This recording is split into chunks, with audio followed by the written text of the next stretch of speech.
നമ്മളെന്നുള്ളത് തൃശ്ശൂരാണ്. മിസ്റ്റർ അർജുന്റെ വീട്ടിലാണ്. പ്രീമിയം വീൽസിൽ നിന്ന് ഒരു 6 months ബാക്ക് പർച്ചേസ് ചെയ്ത മെർസിഡീസ് ബെൻസ് E250 ഒരു യൂസർ എക്സ്പീരിയൻസ് ചോദിക്കാനായിട്ട് വന്നതാണ്. അർജുൻ പ്ലീസ്, എങ്ങനെയുണ്ട് വെഹിക്കിൾ? വണ്ടി ഒരു രക്ഷയില്ല. നമ്മള് കൊടുത്ത കാശിനും എല്ലാ വിഷമങ്ങളും വണ്ടി ഒന്ന് ഓടിച്ചു കഴിഞ്ഞാൽ എല്ലാം മാറും.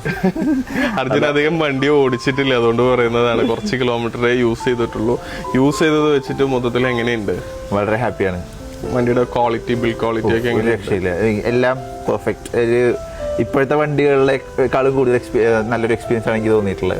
ഞാനിപ്പോൾ ഫ്രണ്ട്സിനോട് എല്ലാവരും പറയും, ഈ ബലേനും ഒരു സബ് 10 lakh അല്ലെങ്കിൽ 15 lakh ആണെന്നുണ്ടെങ്കിൽ എന്തായാലും ഇങ്ങനത്തെ ഒരു വണ്ടി കൺസിഡർ ചെയ്യാമെന്ന് ഞാൻ പറയുള്ളൂ. സാറ്റിസ്ഫൈഡ് ആണ്? ഓ, വെരി മച്ച്. നമ്മളെ പ്രീമിയം വീൽസ് ആയിട്ടുള്ള സർവീസ് കാര്യങ്ങളൊക്കെ എന്ത് ഡൗട്ട് ഉണ്ടെങ്കിലും എപ്പോഴും വിളിക്കാനുള്ള ഒരു കോൺഫിഡൻസ് ഉണ്ട്. എപ്പോഴും ഇപ്പൊ വിളിച്ചാലും ഞാൻ ചേട്ടനൊരു കുഴപ്പമില്ലാണ്ട് ഇൻവോയ്സ് ഒക്കെ കറക്റ്റ് ആയിട്ട് തരും. പക്ഷെ ഞാനാണെങ്കിൽ തപ്പിയെടുത്ത് എവിടെ സാധനം അറിയണം. ബുദ്ധിമുട്ടൊന്നും സാറ്റിസ്ഫൈഡ് ആണ്. Very much. Thank you brother. Happy motoring.